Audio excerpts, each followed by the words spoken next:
Okay, so Fight Night Mexico City is coming up. It's like the 11th event in a row. Thank God there's a break after this for my bank balance because I like to bet on every event, not much, but I usually get them pretty wrong, as I did with Minaura and Ozdemir last week. Good lord, I did not see that one coming. Fair play to Ozdemir. Knocked him out, hit him right in the ear. Well done. But, so yeah, I've only made 4 picks on this card just because I don't know, it's not a massively stacked card, really.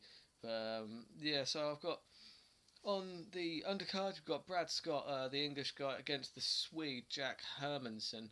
To be honest, I think that this one is probably the most sure thing of the night. I think Hermansson, he's got like a 5.5 inch reach advantage. He's on a bit of a roll. 5 out of his last 6 fights, he's won. Compared, Scott's only won 3 out of his last 6. So he's not had the best time recently. Hermansson fought in May with TKO victory, and Scott hasn't fought since his split decision win in March. So I think that was a no-brainer, taking Hermansson by knockout TKO. Then got Sam Alvey against Rashad Evans. Now, obviously, this one is Rashad's second stint in middleweight. I just don't think that he needs to be fighting anymore. He's 37 years old, and he hasn't looked good in quite a long time. So, really, Sam Alvey isn't the stiffest competition, but then again, neither is Daniel Kelly. And Daniel Kelly beat Rashad not long ago at the when Khabib should have bought Tony Ferguson that time, but didn't end up happening. But on that card, Daniel Kelly, it was a split decision, but he still won. Rashad didn't look good at all.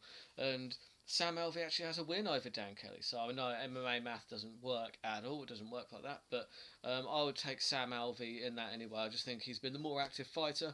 He's won. He was on like a 4-fight win streak or something like that. Before he got beaten by Talis Latis in his last fight.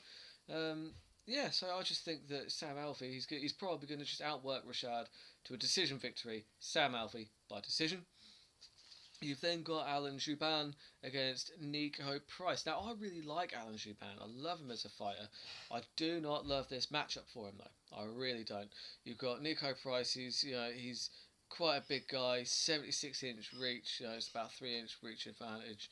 You look at all of his wins. They're all like knockouts or submissions. And his last fight was a no contest. It got overturned by because he tested positive for pot. But come on, guys, it's a bit of pot. It's not the end of the world, is it? But either way, if you don't count that as a no contest, if you look at the actual result, he knocked the guy out, smashed him. So I'm definitely going to take Price in this one. He's finished both of his UFC fights, one by submission, one by TKO, and I think that in this one he gets the TKO victory more than likely over Alan Jouban. Although my heart kind of goes with Jouban. I do like Jouban. So but yeah, my money is going to go on Nico Price by knockout or TKO. You've then got the main event, Sergio Pettis against Brandon Moreno. This one, obviously, Sergio Pettis, he is pretty good. Anthony Pettis' brother.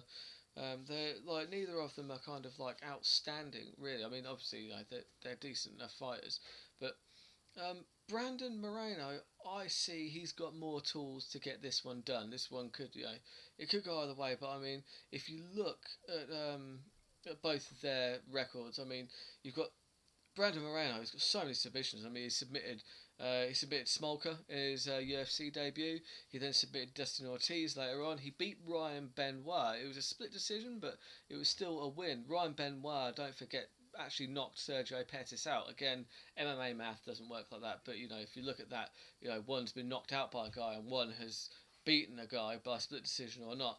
You kind of got to lean towards the guy who has beaten him. But yeah, just because he's on an 11-fight win streak, Moreno, as well. A lot of it isn't against great competition, but come on, an 11-fight win streak is an 11-fight win streak, isn't it? It's 7 submissions in his last 11 wins as well. So for that reason, I'm going to take Moreno by submission. I think that he's probably going to get a chokehold at some point in the fight and probably knock him out. He's just been the more active fighter, and I think that yeah, if you look at his record, and that's what you've got to go on before the fights, it could be wrong because anything can happen, and often does. So I'm taking those four. So basically, what I've done with those ones, I've got the accumulator on Hermanson, Price, Alvey, and Moreno. That's about 7-1. I've also got the method of victory on there as well. So I've got Hermanson TKO, Price TKO, Alvey by decision, and Moreno getting submission. That gets you about 136-1. It's worth a quid. It's more than likely not going to come off, but those are, in my mind, the most likely outcomes in all of those fights. But as we saw with Jumi Minoura against Volkanov, anything can happen, and often does. So yeah, we'll see on the night. But either way, it's nice to put a little bit of money on the fights just to make them a bit more interesting, especially with a card like this, because let's be honest, none of it's particularly blowing my skirt up.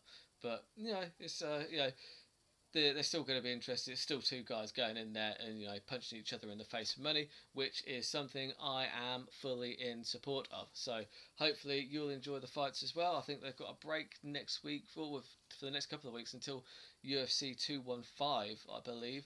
So hopefully I can stop making some of these terrible bets, like save up a bit more money so that I'm not, because I keep losing it every week on these stupid bets. Apart from Brian Ortega. Brian Ortega did help me out with that submission last week, to be fair. Kudos to him. And thanks for getting the submission, because that was like 8-1, which was the only reason I didn't lose money last weekend, which is terrific. But yeah, take it easy.